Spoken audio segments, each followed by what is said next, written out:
Anyway, so let's talk about the reaction to Trump's mugshot, because I think this has been very interesting. We can talk about like the the crisis of the American Republic, which this clearly signals. To have a former president of the United States, being persecuted by the incoming administration makes it very difficult not to say, well, look, this is taking on the aspect of a banana republic. I mean, one of the reasons that the Republic of the United States has done so well and lasted for so long in such a stable way, Civil War aside, is the fact that the previous president is not persecuted by his successor. And the reason that people say, well, this is starting to look like a banana republic is because that's the kind of thing that happens. You take retribution on your political enemies using the power of the state. I'll only do ad reads for companies I think are genuinely good. So, Imperium Press are a superb outlet, actually.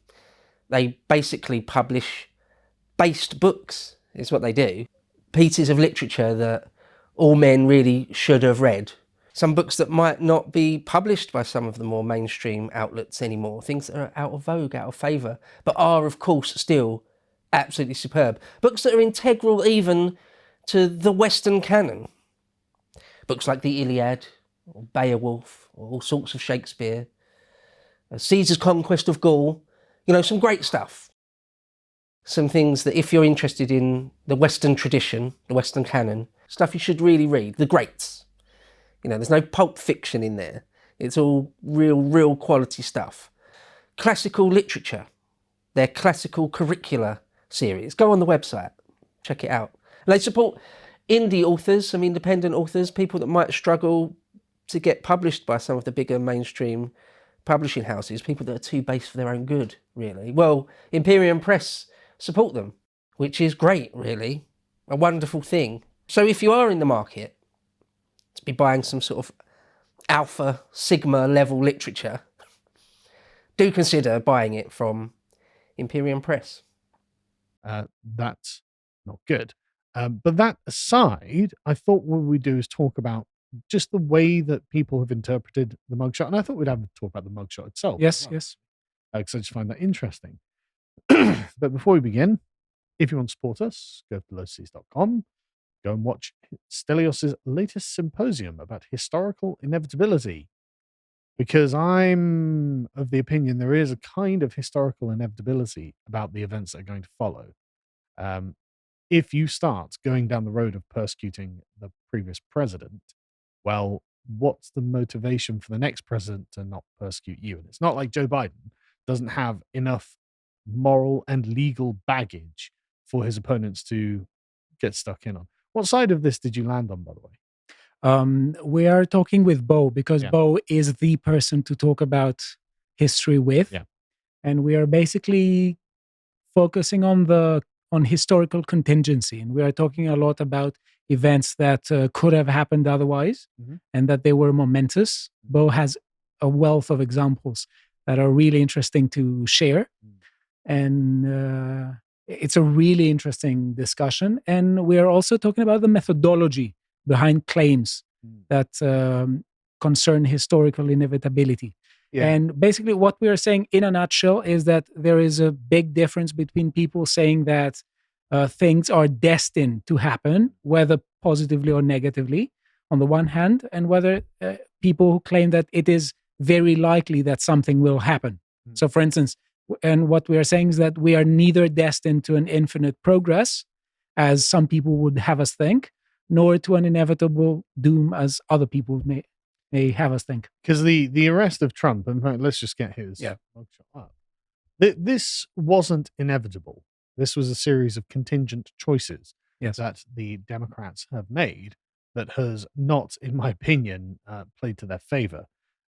I just find this image quite fascinating, to be honest. I mean, you can see it's 255 million views, and it's the only post that Donald Trump has made since being restored to Twitter as well, which gave it, of course, all the more impact in the, I guess we'll call it the elite space, but I imagine that almost everyone in the public has seen this too. It's bound to have been on every TV show, in every newspaper, blah, blah, blah. What do you make of it?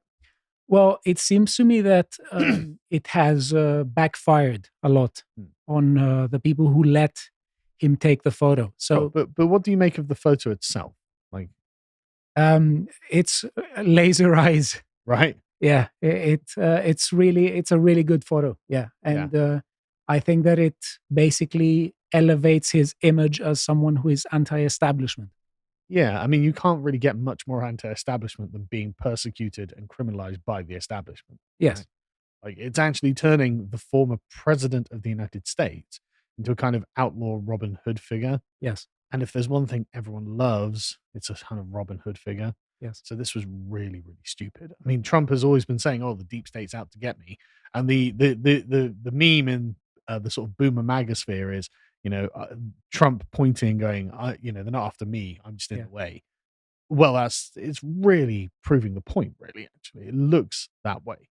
And before we go on, actually, I just want to say, right. So Connor and Harry covered this yesterday, but the attitude from the black community primarily, because it's being said that Trump is polling a lot higher in the black community now. I don't know whether this is true or not, whether it's consistent, whether it's going to last. I don't think it really matters, but we're not going to be covering that in particular. I thought we'd take a look at kind of the elite view of what the reaction to this has been. So I think it's very interesting because I think it belies a fundamental insecurity in their own position. And I actually think that Trump giving this kind of mugshot, like, I'm sure, absolutely certain that he spent a lot of time putting this on, like practicing it. Like, he doubtless sat in front of a mirror or someone with a camera and was like, right, give us your most stern. No, that's too a bit more, put your chin down. I bet that because Trump the showman, Trump the television, star, no doubt had a very good eye for all of this. But I thought I'd read just a bit from the New York Times because I find this interesting, the way they characterize it, right? They say his face is lit from above by a blinding white flash that hits his ash blonde hair like a spotlight. As usual, he is dressed in the colors of the American flag: navy suit, white shirt, and a bright red tie. Those typical flag lapel pin is either absent or invisible in the picture. He glowers out from beneath his brows, unsmiling, eyes rendered oddly bloodshot, brow furrowed, chin tucked in, as if he was about to headbutt the camera. The image is stark, shorn of flags and fancy that have been Mr. Trump's preferred framings for photo ops at Mar-a-Lago or Trump Tower, or during his term in office, that communicate power and the gilded glow of success. So what they're describing, without saying it, is that Donald Trump is in a fighting pose, like the chin tucked in. Like, it makes him look dangerous. It makes him yes. look like he's actually going to go and fight someone, which honestly is probably the best he could have hoped for from this mugshot. Because of course they all wanted to see him humbled. They all Yes. wanted to see him embarrassed, humiliated, destroyed. And actually, that's really not the impression you get from this mugshot. This mugshot goes hard. And that's what I think a lot of people weren't expecting. I want to share something that Victor Davis Hanson said, who is a very great figure, by the way. And I really think that he has a lot of good insights. And this may be a bit worrying, what he said, but I don't know to what extent the people who are fighting Trump actually want to elevate him at the moment in order to completely win every other Republican nominee and then hit him harder with legal stuff. So as he was saying, that most probably what the incumbent government wants to do is to help him elevate his image as an anti-establishment figure, so he wins the Republican primaries, and then hit him harder with the legal stuff. And I think he is onto something there, because it seems to me that if anything is visible by the incumbent US government's attitude, that is a kind of arrogance. Oh, yeah. They definitely think that they know better everything about anything. Yeah. And No, that they just don't think that they are going to have any issue. So let me, isn't it? yeah, and just let me say one thing, because what it seems that they're doing here, it seems to me to be wrong, even instrumentally. Forget the moral aspect. Even instrumentally, politically speaking, they have acted a bit indecisively. So it's either that they have been completely indecisive, and this is in classical republicanism that we both love reading about. This is the worst thing you can do. Yeah, this is just a complete blunder. So either they're completely indecisive, and which may backfire against them, and it's complete mistake, or they have something more sinister in mind and they're way more arrogant. I don't know what to make of it right now, but it's an interesting. I felt that this all seems very insecure, right? Like, why would you need to persecute? It's not just Trump. It's also, as you can see by the photo, a bunch of people who are closely associated. Giuliani, his lawyer, and I think the other people are probably lawyers as well. And it just, why do you need to do this? And I think what it is they want to utterly crush the sort of MAGA movement entirely, right? I think they feel that this was some kind of peasants' revolt against them. But how are they doing it? This has the exact opposite effect. Well, it's actually making them more angry. Yes, they looked at their options and they said, well, we can essentially bring what I would characterize as basically a frivolous lawsuit against Trump in order to try and get him slapped with a bunch of charges so he can't run for president in 2024. But as you say, this is really, I think this is not an expression of power. I think this is an expression of weakness. Okay. Right? Because they have access to the mechanisms, but they don't have the moral character and confidence in order to know when they should move and when they shouldn't move. And so I don't think this is covering them in glory at all. And in fact, one of the I think examples of this, when I say like the Democrats, what I mean is essentially the entire structure of the coastal elites in America. So you've got the people occupying positions of direct power, but you then have the sort of soft power of cultural influence and all of the the layers of activists and people who are directly involved and invested in left-wing politics in America. I mean, one example is the celebrities, because of course the celebrities became very quickly politicized against Trump because Trump is an evil racist. Yeah, okay. And you're insane and you're probably moments away from transitioning. So, do I take your opinion on anything? But anyway, the crowing of the celebrities felt kind of like the laughter of the damned to me. You had a bunch of them. Mark Hamill was like, I wonder if he's tired of winning yet, posted alongside the mugshot. It's like, well, this mugshot isn't it now? No one is looking at this mugshot and being like, oh, look at that Trump, the big loser. It's like, no, it does look like Trump, the persecuted outlaw. That's what this is. And how Hamill also said, may the fourth arrest be with him. It's like, yeah, I'm not sure you're really winning anyone over because, everyone hates Star Wars now. You hate Star Wars. You hate what they did to you. Trump actually is in spirit an opposition to that kind of attitude. And yet, so you speak from within a kind of hostage situation. Go, haha, at least I'm not that guy. It's like, yeah, but everyone kind of, there's a lot of people on the outside who think, well, no, that guy, actually, I think he's doing the right thing here by sticking it to them. Then you had Kathy Griffin. You remember Kathy Griffin with the severed Trump head in 2017, and got essentially cancelled for it, basically. But she says, I hope you guys appreciate that today my phone is blowing up as if I'm personally arresting Trump. Yeah, I bet it is. But I don't think that you're really winning anything, right? She seems to have paid like a profound personal cost. And so, I don't know. It just feels like the laughter of the damned. It feels like, we've got him. It's like, yeah, but this isn't getting him. Do you think they pretend to do this? Or do you think that they are? I think they. Because let's consider this question. What if they actually know that it backfired and they are trying to cultivate the image that it didn't, and they are just they're just lying, and they're just trying to give us this message in large quantities that they, I think, are coping. I think they're it's the sort of the crying with the smiling mask on meme. Yes. I think a lot of this is that where they can see actually this hasn't destroyed Trump. Because one of the things that I think they were hoping for is that, look, if we indict him, if we arrest him, if we get his mugshot out there, then surely the American public can oh yeah, we would be supporting a criminal. Except all of the Republican candidates were like, well, if Donald Trump gets the nomination, yeah, we're going to vote for him. It's like, of course you are. We're all going to support him. It's done. We'll get to, in fact, his polling in a minute. And so basically I think the whole plan was to, lawfare him into being destroyed with his own base and with the general American public. And I just don't think that's happened. I mean, the only one that I thought was even vaguely justified actually was Rosie O'Donnell. Yeah, because she has a beef with him. Yeah, for anyone who doesn't know, Rosie O'Donnell has a long-standing beef with Donald Trump. So I think she's the only one who can authentically say, well, yeah, I found it funny that he got arrested because she hates him.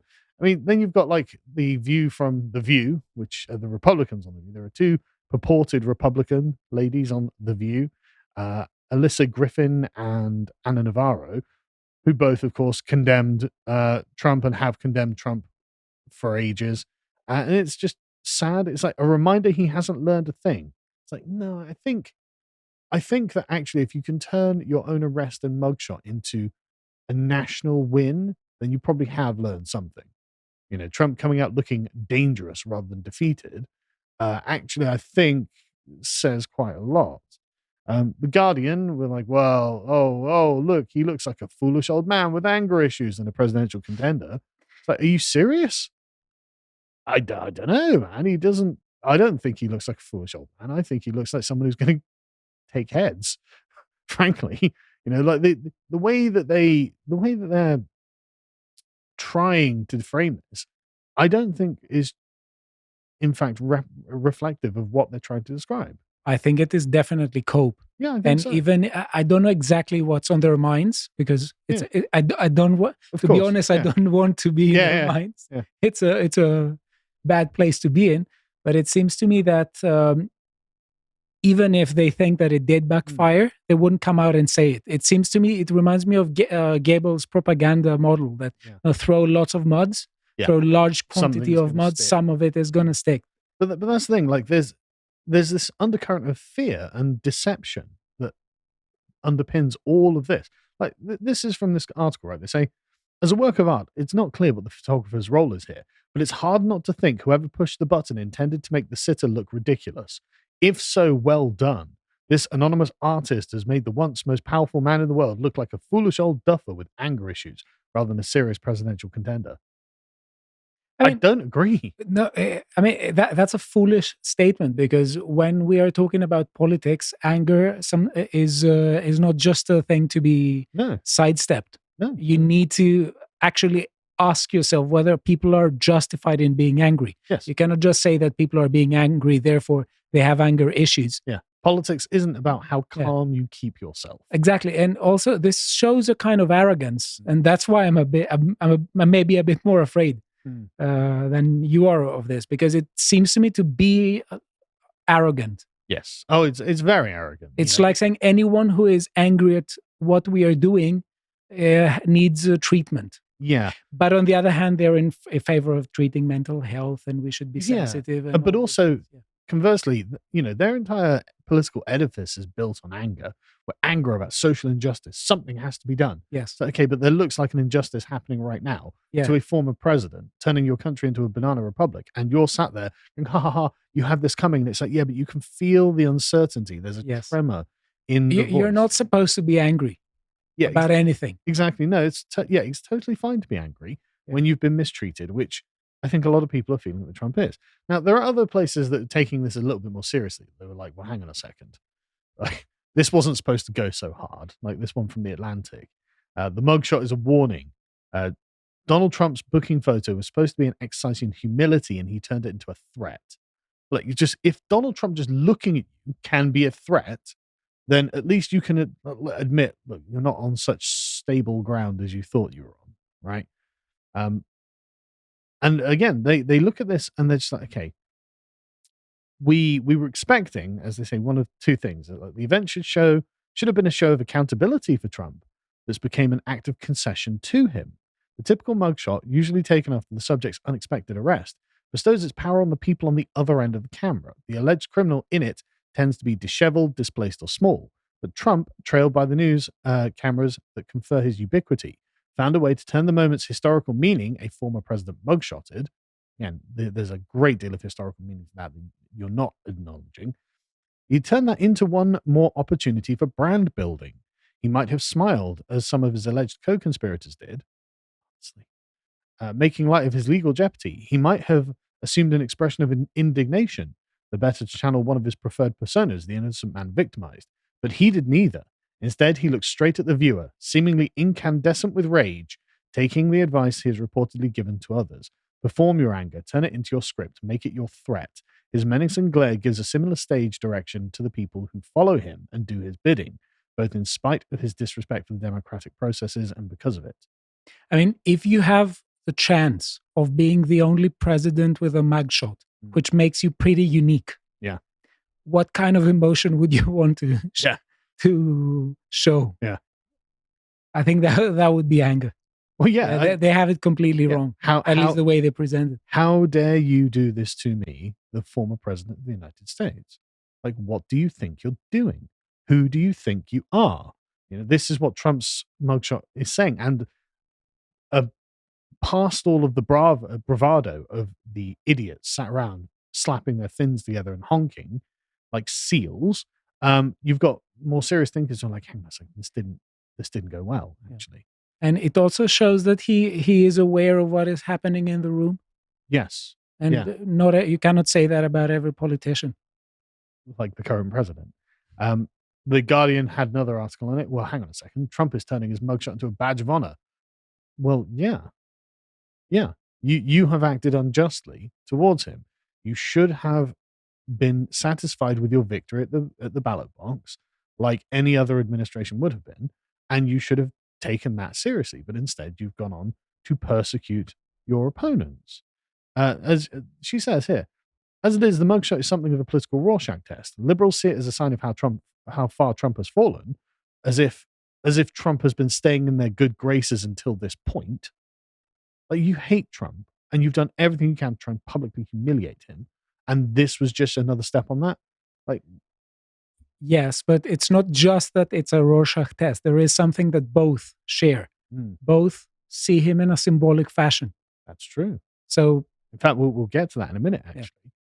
Because, in fact, we'll get to it now, because they are worried about what this reveals about his followers. As in, this show, as in fact he says, no other generation looked at those pictures and thought, man, I wish that were me, until this one. It's like, that's interesting, isn't it? Yeah. As frightening as it might be to contemplate a former president being arrested for attacking democracy, what this picture reveals about his followers is what's truly worrying. It's like, good. I want you to feel like you're in a country where you're surrounded by people who hate you, don't trust you, and know that your reign is illegitimate, right? Because that's what this is making them look like. You are looking like an illegitimate administration when you persecute the former president. And as one writer, Maureen Callahan in the Daily Mail wrote, well, this is turning him into a folk hero, actually. This is the kind of thing, and Trump has played his part in this game very, very well. He has managed to make himself, I mean, again, to have a mugshot that everyone, even the people who hate you, kind of admire, is a very impressive thing to do. She says, the image has turned the multi-billionaire president into a folk hero, a renegade, an outlaw.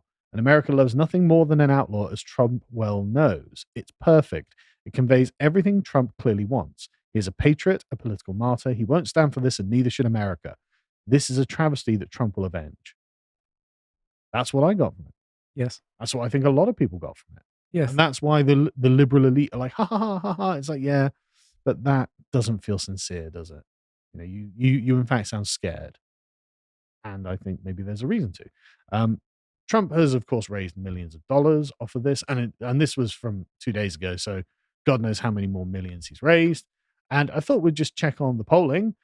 This has done nothing to hurt Trump as the primary contender in the Republican presidential nominations. Trump is, of course, still massively ahead of everyone else. I just don't see how it would harm him. But it just hasn't. That red line at the top is Trump. Yes. It's done nothing to harm him. In fact, has it increased support for him? Not really. It just hasn't changed. Really. He's been, there was a dip a while ago, but like you can see that had already recovered to about 55% on average. And I'm just looking at the polls themselves. Again, this was from only 2 days ago, so that the picture was out, and it's just been about the same the whole time. This has had no impact on his national polling. Okay. And it's also been no impact on Biden's national polling, which is roughly, sorry, go back. Yeah, it's roughly the same. Like, it seems that about 40% of America on either side are just entrenched in their positions at this point. Yes. 40% Democrats are just like, nope, not having it. 40% Republicans are like, nope, we're not having it. 20% in the middle. Yeah, and then the squeezed 20% of independents in the middle are just. In fact, that's what this ABC News poll thinks, and analysis thinks. Which is like, well, I mean, I think the fact that things are just utterly calcified, nothing was changed with Trump losing the previous election, and I get the feeling that a lot of Americans are just tired of things. Yes. They're just tired of these things. But I personally am of the opinion that Trump is in a kind of heroic story, like Gilgamesh or the Iliad or Beowulf, and there are ups and downs in these stories, and Trump has to come back and win. I think that this is an important thing to have happen. So yeah, I thought we'd just go over this, just because I think that they are revealing a position of fundamental weakness and insecurity, and I think their reaction to this, rather than taking this seriously, which I think they should, because I mean, it's a historic mugshot. This is historic, and it's not, I think, played well for the Democrats or the left at all. But it hasn't changed the field of battle like they were expecting it to do. So Yes. I just think it's very interesting. So do you think that Hansen may have a point where he says that right now Democrats could want to elevate the image of Trump in order to make him win all the other candidates and then attack him even more with legal stuff? I mean, maybe. I don't know. Yeah, I'm at the point where I don't know if, because what there is a giant industry. It's too early to know. It's It's like- 1 year in politics is a lot. It is. Yeah. That's very true. But the thing is, there's an entire industry that is built up around purely attacking Donald Trump, attacking Yes. MAGA, right? There are people who make their money doing this, and they think of nothing else, and they have done for the last 4 years. So I don't think they're very clear-eyed about the competition, the engagement anymore. And I'm not saying in any way there are people on the right who are like, well, we're just clear-eyed people who just have come to a rational calculation about the Democrats and just think they're wrong. There are people who are deeply emotionally invested in this, who are not thinking straight on both sides. And I just side with the MAGA guys, frankly. On this. I just want to show the difference between the rhetoric of accusations when he assumed office and afterwards. Because in the beginning, they were saying that he was sort of an enemy of more like a democracy, because the whole system was against democracy. That was what the Democrats were saying, because they say Hillary won the popular vote, but the system of the electors is a constitutional feature of the US system, and that is how he won the presidency. And they were saying that he did not my president. That was what they were saying on such grounds. And afterwards, they're saying that he's attacking the Constitution. Yeah, they don't care about that, do they? It's yes. It's it's very interesting how as soon as Donald Trump wins, again, the popular vote doesn't really mean anything in America because it's a decentralized, federalized republic. So it doesn't matter if more people in California vote for Donald Trump or vote for Joe Biden or whoever. That just doesn't matter. Or Hillary Clinton, it was. That just doesn't matter. What matters is the aggregate across the states in locale. But like I say, as soon as that was the case, we saw nothing, not non-stop. Oh, we need to get rid of the Electoral College. Yes. And as soon as the Supreme Court started doing things they didn't like, and you've seen them talking about, well, we need to pack the Supreme Court. So we need to increase the size of the Supreme Court. So it's exactly as you're saying. Like these people don't really care about the system. They just care about winning at all costs. Yes. And I'm not saying anything about the previous elections because I genuinely don't know. Sure. But what I want to say is that I didn't hear many people blaming the electorate system from the Democrats. What do you mean, sorry? That when Donald Trump won the presidency of November 2016, they were saying "not my president" and the electorate system has to change. Yeah, but there were also lots of them saying it was stolen. Yeah, and in the next election, I think that they didn't say any of that. Joe Biden. The electorate system was not a problem. Yeah, exactly. I'm just focusing on the rhetoric. No, you're absolutely right. That they did exactly do that, and so now they've got to this point where they're just so pathologically obsessed with defeating Trump and MAGA that they don't care about the damage that they're doing to the United States as a whole.